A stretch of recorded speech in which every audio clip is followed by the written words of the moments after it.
So I'm probably looking kind of raw right now because I just slept in my Prius for the first time ever. It was pretty cool. It was a little uncomfortable, but I just wanted to do like a video where I just show you like how I did it with a pretty bare bones setup. It was pretty minimal, pretty inexpensive to do.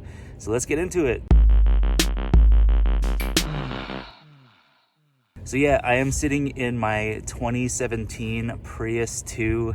It's a really amazing car. I'm in the middle of Las Cruces, New Mexico. I found this rest area on an app called Campendium, which is this app that kind of tells you a bunch of rest areas and places where you can park a car or an RV for free. I just spontaneously decided to try doing this whole glamping in the car thing, and specifically in my Prius. So I'm just gonna go over how I did it and show you my really minimal setup. I probably could have had more, and I'll definitely do it better next time.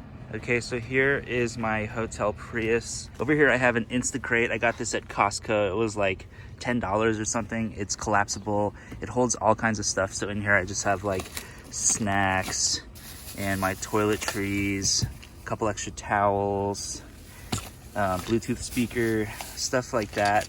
So everything that is not like clothes related will go into this container.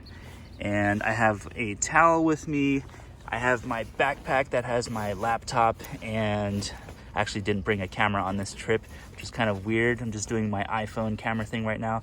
But I have all my like charging cables and stuff in there. And this is like my gear bag basically. I'm traveling pretty light on this trip because I didn't really feel like taking a bunch of stuff. Here's the bed. Basically, it's just like a pretty plush fleece blanket that's actually Pitbull's. A friend of mine got this for me. Isn't that cute? It's really warm. I would rather have a sleeping bag after doing my first sleeping experience in my Prius. I can definitely say like next time I'll probably use a sleeping bag. And what I'm sleeping on is a REI camping sleeping mat right here. It's self-inflatable. It inflates to maybe like 1 or 2 inches when it's all the way inflated, and you can even blow into it a little bit to give it a little extra push. But let's go around to that and I'll show you what it looks like here. Right here we have like the inflating things, and you can release it, and this thing actually rolls up to a pretty small circle. It's pretty lightweight. And I have my pillow, of course, right here. So what this is laying on is another pillow right here, which is laying on my luggage under here. And this is where I keep like all my clothes and stuff. So what that does is it elevates this whole section right here so that it's flat. And then I basically put this seat all the way up as far as I could. And then I just lay this pillow on top of my luggage, lay the mat on top of that, and then it basically kind of flattens out this whole space right here. And then there, it's a little cheap motel room for one. So like I said, this is not the most ideal setup, and I can say after only sleeping about 4 hours or something last night, mostly out of nerves, like I was a little nervous that people were gonna see me sleeping in here, and I was like self-conscious and stuff. Got over that a little bit, got some sleep. Next time, like this self-inflatable sleeping mat is really awesome, but I definitely think it needs even more support underneath it. So you can use like a yoga mat, an exercise mat.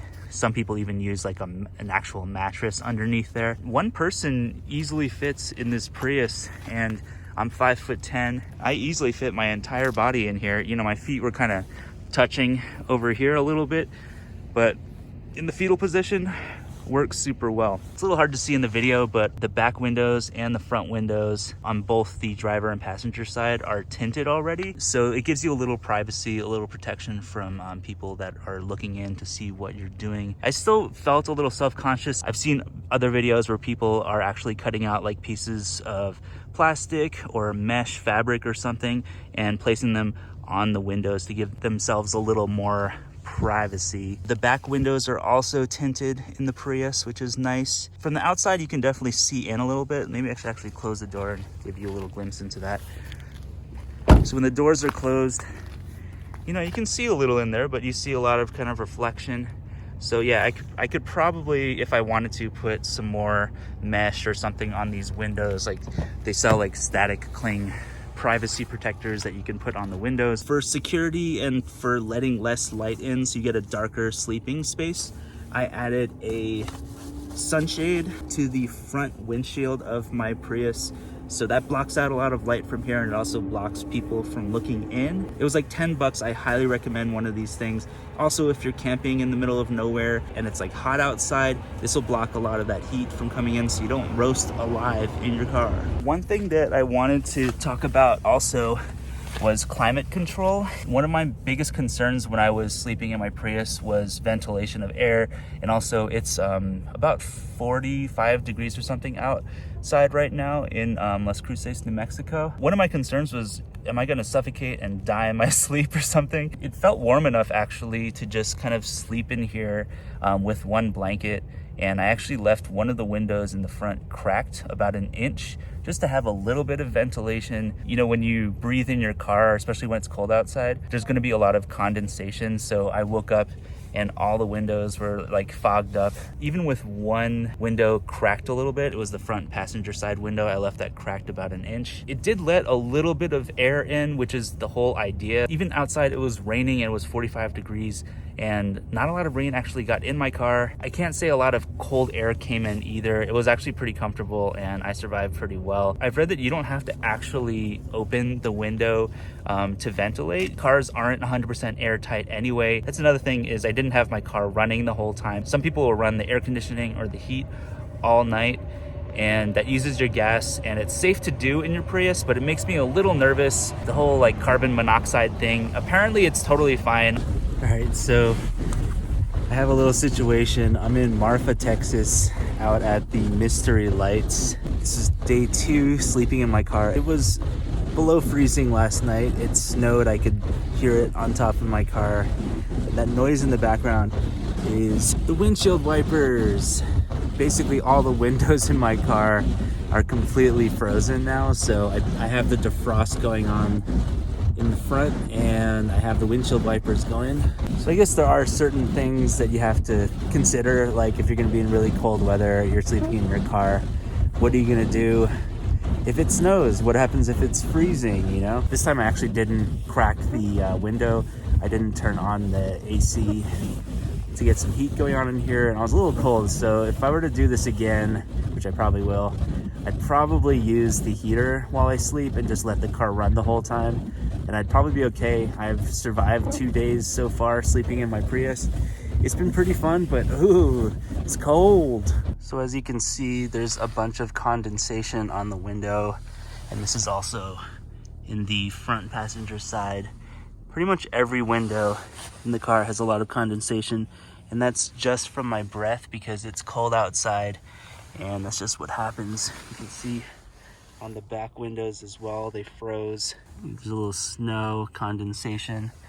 So, you know, if you're worried about mold and, you know, if you're breathing this stuff in, if you're actually living out of your car and you're breathing it in like full time, I don't know if it would be healthy to have this much condensation and to be breathing in just your own breath every single night for hours and hours and hours. So some people use damp rid or other ways of getting rid of some of the moisture in your car, so you don't suffocate and breathe in foul air the entire time you're sleeping. So if you do run your AC overnight, so you get some heating and stuff going on in your car, this is what happens and how you can get away with it in a Prius or a hybrid car. So basically what happens is you have the battery. You can see on the right, it's actually charging, like the electric motor and the engine are working right now to charge the battery. You're running the AC and stuff like that. You're using your car. My car is actually turned on and I have it set to ready, which means that, you know, I could actually drive if I wanted to. It's basically ready to go. All it took was maybe about 2 minutes that time of the engine and the electric motor charging the battery to be able to use the AC, which I have set to just 71. I'm actually still on the defrost mode, but normally I would just like turn that off, which would give me just a straight up AC/heat coming in right now at 71 degrees. The energy monitor shows that I'm just using the battery right now, so the engine turned off and I'm not breathing in, you know, a constant engine and constant exhaust. So that's one of the awesome benefits of having a Prius, having a hybrid car versus just a standard gas car. I can run this system all night if I wanted to and use heating and stuff like that, which I totally should have last night because I froze my ass off. I'm definitely going to be doing this next time, and it gives me a peace of mind that I won't, suffocate overnight and breathe in a bunch of exhaust. But you do want to be really careful with this. Obviously, you don't want to do this inside of an enclosed space like a garage or something. One of the big benefits of sleeping in your car is you can sleep wherever you want, basically, as long as you don't get in trouble. And then you can wake up to stuff like this, instead of waking up like in a hotel room and having to check out at a certain time. I don't have to check out or anything. You just wake up and see this really cool, this is very West Texas looking morning right here. It's super misty, very, very cold feeling, and it's really beautiful. It feels like more of an adventure. This makes the whole scene look legit like a scene from Blade Runner or something. Ah, that's beautiful.